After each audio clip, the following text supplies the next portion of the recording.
Super power అవ్వలేదు. ఎంజీరావు గారు, మరి ఇండియా సూపర్ పవర్ కావాలి అంటే డాలరే ఎందుకు బ్రిక్స్ వద్దు? ఎస్ అండి, ఇప్పుడు ఇది కూడా చాలా ముఖ్యమైన విషయం. ఇప్పుడు డాలరు బ్రిక్స్ ఇప్పుడు ఇండియా అనేది చాలా డిసైసివ్ రోల్ ప్లే చేస్తుంది. ఇండియా తీసుకునే నిర్ణయం మీద ఆధారపడే ప్రపంచ భవిష్యత్తు ఉంది. ఎందుకు మోడీ గారికి ఎంత గౌరవిస్తారు? అందరూ అనుకుంటారు మోడీ గ్రేటు. మోడీ గ్రేట్ కాదండి, ఇండియా గ్రేటు. ఇండియాకి లీడర్ అవ్వడం వల్లే మోడీకి గ్రేటు. ఎందుకంటే ఈ విషయం నేను అనేది కాదు, భారతదేశం అత్యధికంగా వేగంగా అభివృద్ధి చెందుతున్న ఆర్థిక వ్యవస్థే. కానీ అమెరికాతో పోలిస్తే చాలా వెనకబడున్నాం, చైనాతో పోలిస్తే చాలా వెనకబడున్నాం. కానీ ప్రపంచ భవిష్యత్తు గమనాన్ని మార్చగలిగే శక్తి ఇండియాకు ఉంది. ఎందుకంటే ఇప్పుడు అందుకే మోడీ గారు తీసుకునే ఒక నిర్ణయం ప్రపంచ భవిష్యత్తును మార్చబోతుంది. మోడీ తీసుకునే నిర్ణయం భారత భవిష్యత్తును కూడా మార్చబోతుంది. ఇప్పుడు మీరు అడిగిన ప్రశ్న ప్రకారం భారత భవిష్యత్తుకి డాలర్ ముఖ్యమా, భారత భవిష్యత్తుకి బ్రిక్స్ కరెన్సీ ముఖ్యమా అనే నిర్ణయం తీసుకోవాల్సిన ఒక పెద్ద బాధ్యత ఇప్పుడు ప్రధాని నరేంద్ర మోడీ గారి మీదకి వచ్చేసింది. ఇప్పుడు మోడీ గారు తీసుకునే నిర్ణయమే భారతదేశ గమ్యాన్ని నిర్ధారిస్తుంది. అదేవిధంగా నరేంద్ర మోడీ గారికి చరిత్రలో స్థానాన్ని నిలుపుతుందన్నమాట. ఇక్కడ చాలా పెద్దగా, చాలా జాగ్రత్తగా, లోతుగా, ప్రొఫౌండ్గా మనం ఎనాలిసిస్ చేస్తే, విశ్లేషణ చేస్తే తెలియదు ఏంటంటే ఈ డాలరు బ్రిక్స్ కరెన్సీలో ఏది ముఖ్యమంటే డాలరే ముఖ్యం. ఎందుకంటే అమెరికా ఆధిపత్యం అనేది ప్రపంచానికి చాలా ముఖ్యం. ఇప్పుడు భారతదేశం అభివృద్ధి ఎందుకు చెందుతుందండి? 7% పైగా అభివృద్ధి చెందుతూ ప్రపంచంలో అతిపెద్ద ఆర్థిక వ్యవస్థగా వెళ్తుంది. అత్యధికంగా వేగంగా అభివృద్ధి చెందే మేజర్ ఎకానమీ. ఎందుకు అంటే అమెరికా పెట్టిన అంతర్జాతీయ చట్టాలు మనకు అనుకూలంగా ఉన్నాయి. అమెరికా పెట్టిన పెట్టుబడిదారీ వ్యవస్థలో భాగంగానే మనం ఆర్థిక సంస్కరణలు మొదలుపెట్టాం. పివి గారు 1991లో ఎల్పిజి మొదలుపెట్టారు. Liberalisation, privatisation, globalisation. ఇది పెట్టుబడులు తెచ్చుకోవడం, తర్వాత ఎక్స్పోర్ట్ చేయడం, తర్వాత రా మెటీరియల్ తెచ్చుకోవడం, తర్వాత ఫారిన్ ఎక్స్చేంజ్ రిజర్వ్స్ పే చేయడం, భారత ఎన్ఐఆర్లందరూ బయటికి వెళ్ళడం, సర్వీసెస్ సెక్టర్ అభివృద్ధి చెంది ఇవన్నీ ఎందుకు జరుగుతున్నాయి అంటే అమెరికా పెట్టిన ఈ పెట్టుబడిదారీ వ్యవస్థలో భాగంగా మనం అభివృద్ధి చెందుతున్నాం. దానికి మూలం డాలరు. ఈ డాలర్ వెంటనే పడిపోయింది అనుకోండి, భారత ఆర్థిక వృద్ధి రేటు మెయింటైన్ చేయలేదు. అది ముఖ్యం.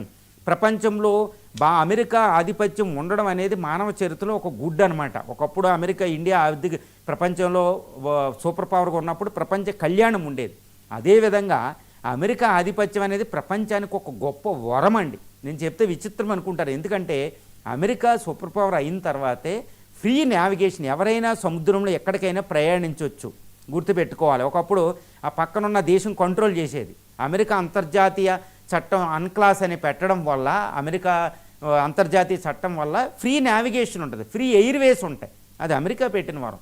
తర్వాత హ్యూమన్ రైట్స్కి పెద్ద ప్రయారిటీ ఇచ్చారు ఐక్యరాజ్య సమితి ద్వారా. ఈ పెట్టుబడిదారీ వ్యవస్థ ఉంది ప్రపంచంలో, WTO వ్యవస్థ, ఇవన్నీ ఉన్నాయన్నమాట. క్లైమేట్ చేంజ్ ఇవంతా. ఈ వ్యవస్థ అలా ఉన్నప్పుడే భారతదేశం వృద్ధి రేటు కొనసాగించగలిగిద్ది. అందువల్ల డాలర్ ఆధిపత్యం ఉన్నంత వరకే భారతదేశం ఈ వృద్ధి రేటుని కంట్రోల్ చేసుకుంటూ ఇంకో 2 దశాబ్దాలు, సుమారు 20 సంవత్సరాలు ఇదే రూట్లో మనం వెళ్తే 2050 నాటికి భారతదేశం గ్యారంటీగా సూపర్ పవర్ అయిపోతుంది.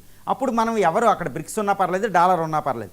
ప్రస్తుతం డాలర్ ఉంటేనే ఇండియా సూపర్ పవర్ అవ్వగలదు. ఇండియా వృద్ధి రేటు మెయింటైన్ చేసి డెవలప్డ్ కంట్రీ అవ్వగలిగింది. అది కాకుండా పోనీ డాలర్ బదులు బ్రిక్స్ వచ్చేస్తే నష్టం ఏంటంటే ఈ బ్రిక్స్ కరెన్సీ ప్రస్తుతం నేను చెప్తున్నట్టు ఇప్పుడు ప్రస్తుతం బ్రిక్స్ కరెన్సీ తెస్తే బ్రిక్స్ దేశాలైన ఈ భారత్, ఈ Russia, China, India, south Africa, దీంతో పాటు ఇంకా కొన్ని బ్రిక్స్ దేశాలన్నీ ఇరాన్, సౌదీ అరేబియాలో వచ్చి బ్రిక్స్ కరెన్సీ తెచ్చేస్తే చైనా ఆధిపత్యం ఉంటుంది. చైనా రెన్బిన్బి లేదా యువాన్ ఆధిపత్యం వచ్చేస్తే డాలర్ బదులు ఇండియానే అది ఎదగనివ్వదు. ఎందుకంటే చైనా పెట్టే కమ్యూనిస్ట్ చట్టాలు ఎలా ఉంటాయంటే ప్రపంచంలో ఇన్ని పెట్టుబడులు ఇవన్నీ రావడానికి ఒప్పుకోదండి. అది ఇప్పుడు చూడండి, చైనాతో ట్రేడ్ చేయడం మనకి ఎంత కష్టమో. ఎప్పుడు చైనా ట్రేడ్తో ఇండియాకి చేసే ఎక్స్పోర్ట్స్ ఎప్పుడు తక్కువ ఉంటాయి. $100 బిలియన్ డెఫిషియట్ ఉంది వాళ్ళతో. మనం చాలా తీవ్రమైన ప్రమాదాన్ని ఎదుర్కొంటున్నాం.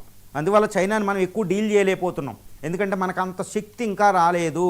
కాబట్టి వచ్చే 1 నుండి 2 దశాబ్దాలు, అంటే వచ్చే 15 నుండి 20 సంవత్సరాల పాటు డాలర్ ఆధిపత్యం ఉంటేనే ఇండియా సూపర్ పవర్ అవ్వగలదు. అప్పటి వరకు చైనా ఆధిపత్యాన్ని ఇచ్చే బ్రిక్స్ కరెన్సీని తీసుకురాకూడదు. ఎందుకంటే ఈ బ్రిక్స్ కరెన్సీ వస్తే అందులో మనకి ఈక్వల్ షేర్ ఉండదండి. కేవలం 20%, 10% ఉంటుంది, చైనాకి 60% ఉంటుంది. అది నిర్ణయం. ఇప్పటికీ చూడండి, న్యూ డెవలప్మెంట్ బ్యాంక్ అని ఒకటి పెట్టాం షాంఘై దగ్గర. ఆ పెట్టిన బ్యాంకులో ఎవరు వాటా ఎక్కువ అంటే చైనా షేర్ ఎక్కువ. చైనా దాని బ్యాంక్ మేనేజర్ని పెడుతుంది, బ్యాంక్ ఆధిపత్యం పెడుతుంది, దాని ఆధ్వర్యంలో ఉంది.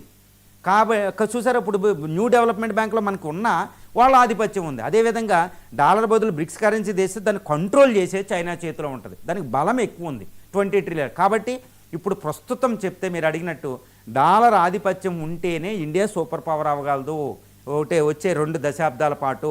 ఆ విధంగా అందుకనే బ్రిక్స్ కరెన్సీని ఇండియా ఎట్టి పరిస్థితుల్లో తేకూడదు.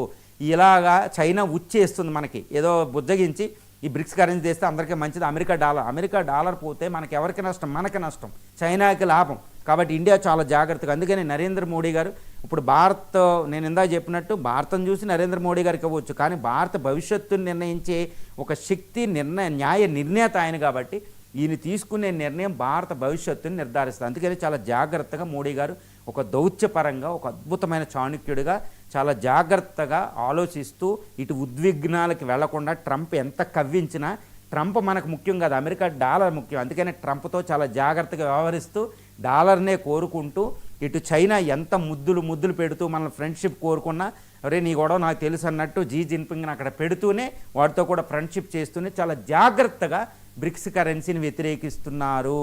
ఒక అద్భుతమైన నిర్ణయం అని మోడీ గారి ఒక దౌత్య విధానంలో ఒక అద్భుతం. ఇది భవిష్యత్తును నిర్ధారించడానికి, భవిష్యత్తును చూసే ఒక ఈరోజు భావోద్వేగాలు కాకుండా, ఎమోషన్స్ కాకుండా, పగలు ప్రతీకారాలు కాకుండా భారత భవిష్యత్తును దృష్టిలో పెట్టుకుని మోడీ తీసుకునే ఈ నిర్ణయం భారత భవిష్యత్తును నిర్ధారిస్తుందని మనం చెప్పవచ్చు. రైట్ అండి. ఇంకా